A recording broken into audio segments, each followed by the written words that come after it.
All right, so next we want to talk about lead magnets. And so really want to dive into what a lead magnet is and why it's important to be able to use when generating leads. So Nicholas, I know that you use lead magnets. I know that this is something that you really dive into and you use in your marketing. So would you mind kind of coming out, giving a basic overview, like what is a lead magnet and how do you specifically use them in your marketing to be able to generate more leads? Right. So, okay, the thing that we got to realize, again, referencing back the previous module, is that we're always looking to generate leads. And a lead could be something as simple as an email address, or it could be as complex as a name, an email address, a credit card number, a phone number, et cetera, et cetera. Now, just keep in mind, when we're gathering data from our marketplace, the more we ask for, the less likely they'll give us that information, and the less we ask for, the more likely they're going to give us that information. And so different people call it different things. Some people call it a lead magnet, some people call it an ethical bribe, some people call it a freebie. Whatever it be, is we need to have something that we can put out to the marketplace that we're trying to reach and give it to them for free, but we want to do that in exchange for a name and an email. So something that's high value, something that's going to probably help solve a problem, something that's going to be good for them, but we want to do that in exchange for at least an email address or a name and an email address. Because once we own that name and an email address and we put that in our CRM, or customer relationship management system, we're able to email them more information, we could build up credibility, we can do all sorts of things with that. So the idea is we need to have something that we could present to the marketplace, and it's something that the marketplace wants from us, or wants as probably a solution to a problem, in exchange for a name and an email address. So that's what it is, and why we want to do it is because kind of the holy grail of internet marketing, as a lot of people refer to it as, is the list itself. I mean, sure, we can drive traffic, and sure, we can do all of this, but I kind of associate the list as the golden goose. I mean, everyone knows this story of the goose who laid a golden egg. I mean, if you don't have a list, essentially you're killing the goose every time, and you're having to spend money to generate traffic and drive people to a certain offer. If you have that list, when your list is actually big enough, for example, I know certain companies who say when we reach X amount of people on our list, we don't even have to do marketing anymore, because all we can do is do email marketing and reach out to our list and let them know of the different offers that we got going on. So that's what a lead magnet is. That's why it's important. Let's talk about what an effective lead magnet is, because essentially you can give anybody anything, but I want to reference this sheet here that I call the lead magnet impact matrix. And the sheet actually covers, it's an XY axis, and it covers the type of lead magnets that you could consider using, and then I'm going to obviously be heavily biased towards a particular type, because in all of our testing we have found that certain ones work better than the others. So if you're looking at the sheet now, you'll see an XY axis.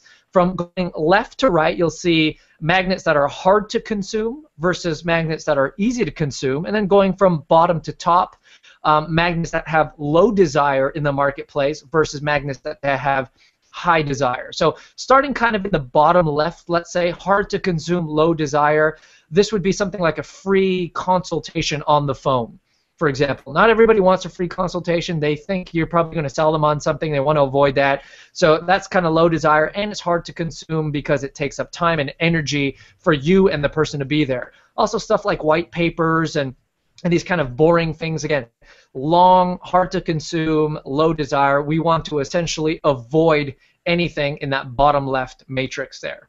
Now, if we're going to go to the bottom right matrix, we will see low desire but easy to consume. So for example, what was really popular a couple of years ago were ebooks. Yes, are they easy to consume? Absolutely. It's a PDF download and they can just read it.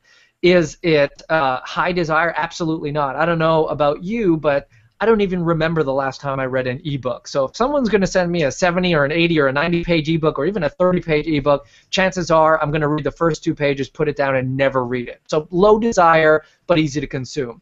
Moving to the top left, let's say, so the hard-to-consume quadrant but high desire, this would be things like 4-part video series or webinars or something like that. Again, there's high desire. They have a high perceived value. So the marketplace wants them, but they are hard to consume because, again, on a webinar or 4-part video series, we're talking about hours of time involved. We're talking about multiple days potentially involved in a 4-part or a 3-part video series. Webinars require you to be at your computer at a certain time and a location. So although there's high perceived value and high desire there, they are hard to consume. So we kind of want to avoid those.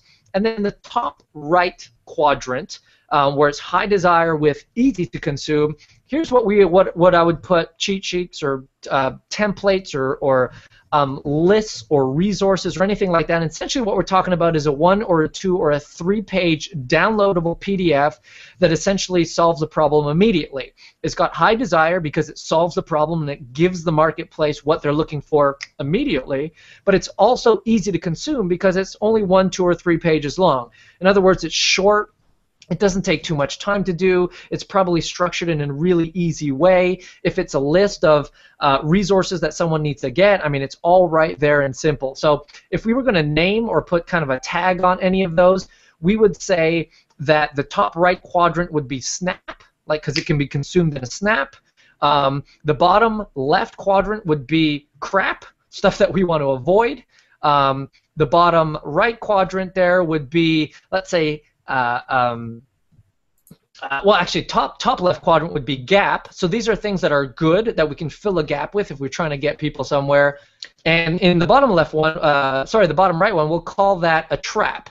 And that's because it's long to consume. And essentially, what we want to do is avoid the trap, fill the gap, avoid the crap, and give people something that they can consume in a snap. So when we're talking about lead magnets in today's day and age, my proposal would be that you would consider a 1, 2, 3-page PDF that could be in the form of a cheat sheet, a download, a template, a resource list, or any of those things that could be easy to consume, highly informational, highly applicable, and you'll get the lowest cost per lead when you're presenting that kind of stuff to the marketplace.